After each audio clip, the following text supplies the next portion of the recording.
Hi hello నమస్తే welcome to Sakshi digital podcast on geopolitics. This is Krishna Bala. ఈరోజు మనం మాట్లాడుకోబోయే అంశం ప్రపంచంలోనే రెండవ అతిపెద్ద ఆర్థిక వ్యవస్థ అయిన చైనా గురించి. ఇటీవల చైనా నుంచి కొన్ని అధికారిక గణాంకాలు బయటకు వచ్చాయి. నిజానికి చైనా చెప్పే లెక్కలు నమ్మడం కొంచెం కష్టమే, కానీ ఈసారి వచ్చిన డేటా మాత్రం చైనా ప్రమాణాల ప్రకారమే చాలా భయంకరంగా ఉంది. గత ఏడాది కాలంలో చైనాలో వివాహాల నమోదు, అదే మ్యారేజ్ రిజిస్ట్రేషన్స్ ఏకంగా 6% పడిపోయాయి. ఇదేదో ఒక సంవత్సరం అంచనా కాదు, గత 30 ఏళ్ళుగా పడిపోతూ వస్తున్న పెళ్లిళ్ళ రేటులో మరో అతిపెద్ద పతనం ఇది. పెళ్ళిళ్ళు తగ్గితే మనకేంటి అని మీరు అనుకోవచ్చు, కానీ పెళ్ళిళ్ళు తగ్గితే కుటుంబాల ఏర్పాటు తగ్గుతుంది, పిల్లల జననాల రేటు దారుణంగా పడిపోతుంది, తద్వారా ఆ దేశం లోపలి నుంచి ఖాళీ అయిపోతుంది. అసలు చైనా డేటాలో ఏముంది? చైనా జనాభా నిజంగా ఎంత ఉందో తెలుసా? ఈ పాడ్కాస్ట్లో మీకు వివరంగా నేను చెప్తాను. ముందుగా మనం ఒక విషయం అర్థం చేసుకోవాలి. చైనా ఇచ్చే ఏ డేటా అయినా ప్రపంచం ఎందుకు అనుమానిస్తుంది? దానికి ప్రధానంగా 3 కారణాలు ఉన్నాయి. మొదటిది పారిశ్రామికీకరణ ఆలస్యం. చైనాలో పారిశ్రామికీకరణ 1978లోనే మొదలైంది.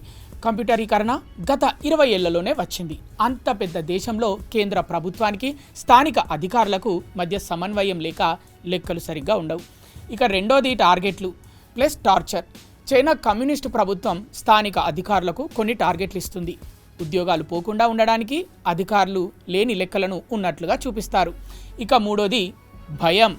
అధ్యక్షుడు షీ జిన్పింగ్కు నచ్చని లేదా ప్రతికూలమైన డేటాను ఎవరైనా అందిస్తే వారి ఉద్యోగం ఊడిపోవడం ఖాయం, లేదంటే ప్రాణాలే ప్రమాదంలో పడతాయి.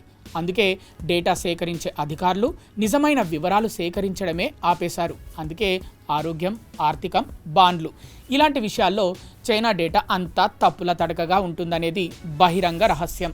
కానీ ఈ పెళ్లిళ్ళ రిజిస్ట్రేషన్ డేటా మాత్రం వేరు. ఇది నేరుగా మున్సిపల్ ఆఫీసుల్లో నమోదు చేసుకునే నిజమైన రికార్డు, అందుకే దీనిని నమ్మవచ్చు. ఈ పెళ్లిళ్ళ లెక్కల్లో ఒక విచిత్రమైన ప్రమాదకరమైన నిజం దాగి ఉంది. సాధారణంగా పెళ్లిళ్ళు చేసుకునే 20 నుంచి 30 ఏళ్ల వయసున్న యువత సంఖ్య ఎంతైతే తగ్గుతుందో దానికి 2-3 రేట్ల వేగంతో పెళ్లిళ్ళ రేటు పడిపోతుంది. అయితే చైనాలో యువత ఉన్నప్పటికీ పెళ్లిళ్ళు చేసుకోవడానికి అస్సలు ఇష్టపడటం లేదు. దీనివల్ల చైనా జనాభా సంక్షోభం మనం అనుకున్న దానికంటే చాలా వేగంగా ముదిరిపోతుంది. ఇక్కడే ఒక మైండ్ బ్లాకింగ్ పాయింట్ ఉంది. ప్రస్తుతం చైనాలో 50 ఏళ్లలోపు ఉన్న జనాభాను లెక్కిస్తే వారు 40 కోట్ల మంది జనాభాను కూడా పునరుత్పత్తి చేయలేరు. మరి చైనా తమ వద్ద 120 కోట్ల జనాభా ఉందని చెప్తోంది. షాంఘై అకాడమీ ఆఫ్ సైన్సెస్ అంతర్గత చర్చల్లో ఒక సంచలన విషయం బయటపడింది. చైనా తమ 40 ఏళ్లలోపు వయసున్న జనాభాను కనీసం 10 కోట్ల నుంచి ఏకంగా 50 కోట్ల వరకు ఎక్కువగా లెక్కించి ఉండవచ్చని వారు సందేహిస్తున్నారు. అంటే చైనా వద్ద అసలు ఎంతమంది జనాభా ఉన్నారో వాళ్ళకే తెలియదు.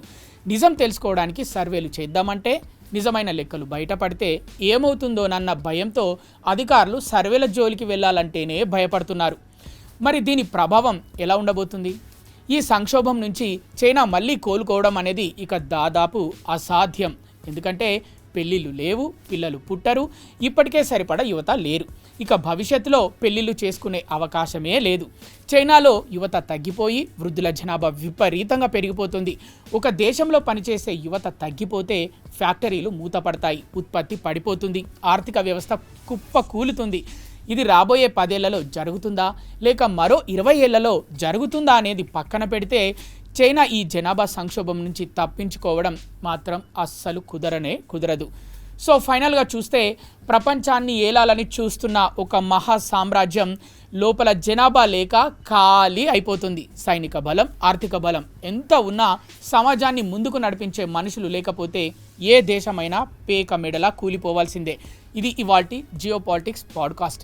చైనా ఎదుర్కొంటున్న ఈ జనాభా సంక్షోభంపై మీ అభిప్రాయం ఏంటి?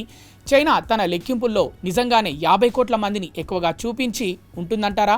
కామెంట్స్లో మీ అభిప్రాయాన్ని పంచుకోండి. ఈ వీడియో మీకు నచ్చినట్టయితే లైక్ చేయండి, షేర్ చేయండి. మరిన్ని ఆసక్తికరమైన అంతర్జాతీయ విశ్లేషణల కోసం ఛానల్ని సబ్స్క్రైబ్ చేసుకోండి. మరో ఇంట్రెస్టింగ్ టాపిక్తో మళ్ళీ కలుద్దాం. This is Krishna Bala signing off.